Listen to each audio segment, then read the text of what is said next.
China और America के दरमियान बढ़ते हुए तिजारती इख्तलाफात के बावजूद अमेरिकी national security adviser Jake Sullivan की पहली China visit. Let Ali show you के एक और एपिसोड में आप सबको खुशामदीद। Do like, subscribe and share this content. अमेरिकी एनएसए जेक सलिवन चाइना पहुंच गए हैं और वहां पे उनकी चाइनीज वजारत खारजा के जो हेड हैं वांग यी साहब, उनसे मुलाकात हुई है और दोनों ने, इनफैक्ट वांग यी साहब ने यह कहा है कि अमेरिकी और चाइनीज रिलेशनशिप्स बहुत ही क्रिटिकल और क्रूशल हैं दुनिया में अमन के लिए और दुनिया का जो निज़ाम फिलहाल चल रहा है उसके लिए। ये ट्रिप बहुत इंपॉर्टेंट है, बहुत अहमियत रखती है, क्योंकि याद रखें जेक सलिवन साहब ही एक तरीके से हैं इस कॉम्बाइन का हिस्सा जो चाइना और अमेरिका के दरमियान एक इख्तलाफ पैदा हो रहा था, उसमें जेक सलिवन का बहुत अहम किरदार था। मगर अब इंतखाबात सर पे हैं और अमेरिका की पोजीशन अब पिछले एक साल के अंदर वो नहीं रही जो पहले जिस तरीके से अमेरिका चौड़ा हो रहा था। एक तरफ जिस तरह पहले मेंशन कर रहा था यूक्रेन, वहां पे अमेरिका अरबों डॉलर के हिसाब से पैसे डाल रहा है, यहां तक कि अब एक प्लान ज़ेलेंस्की साहब देने वाले हैं अमेरिका को कि देखें जी, अपना एक हम जीत सकते हैं विक्ट्री का। देखें कुर्स के अंदर, रशिया के अंदर घुस के हमने ये सब कुछ किया, ये सब कुछ, तो हमारे पास एक प्लान है। ये प्लान क्या होगा? सरेंडर ही होगा बेसिकली। टाइम अब खत्म हो रहा है उनके पास। नवंबर के अंदर इंतखाबात हैं। बाइडन साहब तो वैसे ही नहीं लड़ रहे, मगर कमाला हैरिस जो हैं वो लड़ेंगी। उनकी पॉलिसीज और बाइडन साहब की पॉलिसीज में कोई ज्यादा फर्क नहीं है।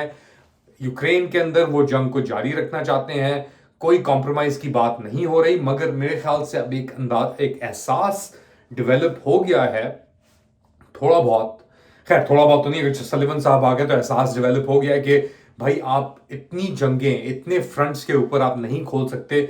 यूक्रेन की मैंने बात की, इजराइल गाजा के अंदर अमेरिकन पैसे भी जा रहे हैं, डाइवर्जन फ्लीट भी हो रही है, एक वहां पे भी एक सिचुएशन सूरत हाल बनी हुई है। अब चाइना और ताइवान के साथ अगर वहां पे, और याद रखें चाइना ने ड्रिल्स शुरू कर दी हैं अपनी ताइवान के ऊपर, ओवरफ्लाइट्स भी कर रहे थे वो पिछले कुछ 6-7 महीने के अंदर। जापान के जो टेरिटोरियल वाटर्स हैं या जो डिस्प्यूटेड एरियाज हैं जापान और चाइना के दरमियान, वहां पे उन्होंने थोड़ी बहुत एयर रेकीज की हैं।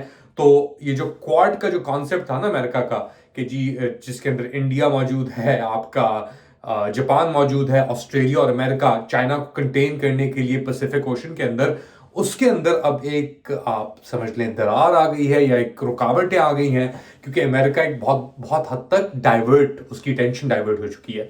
इस मौके पे जेक सलिवन साहब आते हैं और मिलते हैं वांग यी साहब से, और बड़ी फोटोशूट भी होती हैं। तो मेरे ख्याल से उनको अंदाजा है कि भाई इलेक्शन सर के ऊपर है, अगर हमने चाइना के साथ थोड़ा टेम्परेचर को लो नहीं किया इस वक्त तो शायद मसला कुछ और ना खड़ा हो जाए, कहीं ताइवान के ऊपर सवालिया, यानी जो चाइना थ्रेटन कर रहा है, क्योंकि चाइना ताइवान तो उसको मानते हैं कि अपना, कि हमारा हिस्सा है।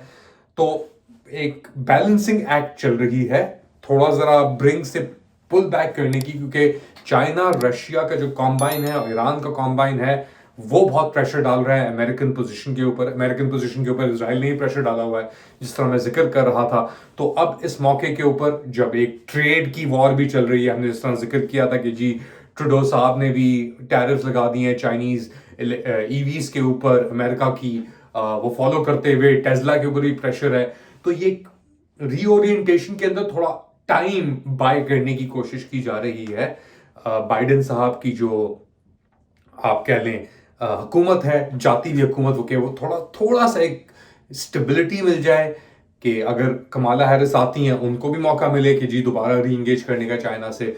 मगर लग नहीं रहा कि कमाला हैरिस साहिबा इतनी आसानी से आ पाएंगी। यहाँ तक कि जो पोल्स हैं उनको बहुत बाउंस मिला है उनके अंदर, मगर ट्रम्प का जो फैक्टर है वो बहुत क्रिटिकल है। और इसलिए क्योंकि कमाला हैरिस की जो पॉलिसीज हैं उनमें और बाइडेन की पॉलिसीज में कोई ज्यादा डिपार्चर हमने नहीं देखा। तो स्पेशली इजराइल फलस्तीन के ऊपर आप देख लें तो ये थोड़ा सा जरा इसको चेंज करने की कोशिश की जा रही है, क्योंकि ट्रम्प साहब ने तो कह दिया कि भाई ये लोग तो जंग की तरफ दौड़ रहे हैं। यानी मिडल ईस्ट की अगर सिचुएशन देखें तो बाइडेन साहब तो लग रहा है सो रहे हैं, पता नहीं क्या कर रहे हैं वो, कौन से उसके अंदर उनका दिमाग फंसा हुआ है कि यार अपना क्या एक्सपेक्टेशन क्या है, रेजोल्यूशन की तरफ इस सिचुएशन को लेके जाना है कि नहीं जाना।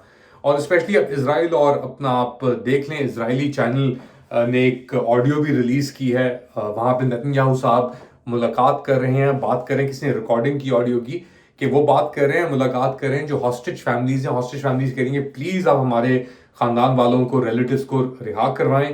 तो वहां से कहते हैं कि मैं किस तरह रिहा कर रहा हूँ, क्या चाहते हो तुम, हमास नहीं मान रहा। तो यानी झूठ पे झूठ वो बोले जा रहे हैं। उनके अंदर एक प्रेशर भी क्रिएट हो रहा है, मगर इजरायली जो प्रोपेगेंडा है, हजबरा आप इसे कह लें, उसके अंदर कमी नहीं आई।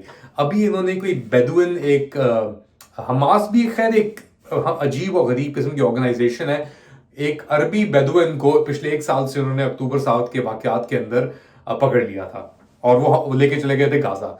अच्छा, अब उसको छुड़ाया है ये आईडीएफ ने और एक बहुत भदंगड़ बना दिया कि देखें जी ये अरबी बेदुइन मुसलमान, इसको भी उठा के लेके गए थे, इजरायली सिटीजन है ये। तो उनका प्रोपेगेंडा जो है इजरायलियों का, उसके अंदर तो कोई कमी नहीं आ रही। और उनको जितना आप दिखाते हैं कि ये हकीकत है यार, ये अब 11 लोग मार दिए फॉर एग्जाम्पल बमबारी के अंदर, एक नया ऑफेंसिव शुरू कर दिया उन्होंने, लोगों को दोबारा मूव करा रहे हैं। जो डिटेल्स आ रही हैं कि 80% स्ट्रक्चर जो हैं आपके नॉर्थ के अंदर और सेंटर के अंदर गाजा में वो तबाह हो चुके हैं। यहां तक कि रफा जो लास्ट एरिया है उनके पास बचा हुआ है फलस्तीनियों के पास, उसके अंदर ही मसले चल रहे हैं। तो अब इसराइल को समझ नहीं आ रहा कि वो इस पैराडॉक्स से, इस कश्मकश से, इस दलदल से कैसे निकले, अपने आप को कैसे घसीटे इस चीज से बाहर। और जितना वो अपने आप को फंसाती चली जाएगी इसके अंदर, उतना वो डेंजरस होती चली जाएगी। जैसे हम अपने ये कायरो के अंदर ये मुज़ाकरात चल रहे हैं, कुछ नहीं होना है मुज़ाकरात का जब तक ट्रंप साहब नहीं आते, कुछ नहीं होना। और एक बार ट्रंप साहब आ गए तो फिर क्या होगा वो एक ओपन क्वेश्चन है। मगर एक बात वाज़ेह है, अगर ट्रंप साहब आ गए तो फिर ये जो सऊदी और एमिराती और कतरी जो ये पूरा ये नेक्सस है, ये गर्दिश में आ जाएगा। एक अहम खबर हम बहुत अरसे से इसके ऊपर मैं बात भी कर रहा हूं कि हूथियों ने जो भी अटैक किए हैं ना, ये जो आपका ये बाबल मंजब का जो एरिया है, जो रेड सी की तरफ एक तरफ जाता है और फिर अश्कलॉन इसराइल की तरफ एक तरफ जाता है। अगर रेड सी के ट्रांसपोर्ट और जितने टैंकर ट्रैफिक है, बहुत सुएज कनाल की बहुत इंपॉर्टेंट है। तो अभी हूथियों ने वहां पे ऑयल टैंकर्स के ऊपर अटैक करना शुरू कर दिया है। एक ऑयल टैंकर अमेरिका कह रहा है लीक भी हो रहा है। अब अमेरिका ने फ्रांस के साथ मिलकर, अमीरातियों के साथ मिलकर, बहरीन के साथ मिलकर हूथी पोजीशंस के ऊपर अटैक्स भी किए थे, मगर अब एक एब्सेंस है। तो हूथियों ने दोबारा अपने अटैक शुरू कर दिए हैं। वो बहुत क्रिटिकल कॉरिडोर है इसराइल के अंदर, जो वहां से ट्रैफिक जा रही है या सामान जा रहा है वो बिल्कुल ही कम हो चुका है। तो उसके ऑल्टरनेटिव क्या रूट बना हुआ है, इंडिया से यूएई या कहीं से भी फार ईस्ट से यूएई, यूएई से ट्रांसपोर्ट होके जाता है सऊदी, सऊदी से जाता है जॉर्डन, और फिर जॉर्डन से जाता है हाइफा इसराइल के अंदर, और फिर वहां से ऑनवर्ड तिजारत जारी है। तो गल्फ ममालिक जो है वो एक बफर प्रोवाइड कर रहे हैं इसराइल को इस वक्त। बहुत रीबैलेंसिंग, मेजर शिफ्ट और बैलेंसिंग की एक मत चली हुई है जिसके अंदर अमेरिका भी इन्वॉल्व है। क्या होता है आगे, ऑब्वियसली हम अपडेट्स आपके साथ हाजिर आपको पेश करते रहेंगे, आपके साथ हाजिर रहेंगे इस चीज के ऊपर। मगर फिलहाल के लिए इतना ही। Do like, subscribe and share this content. अपना ख्याल रखिएगा, अगली बार तक अल्लाह हाफिज।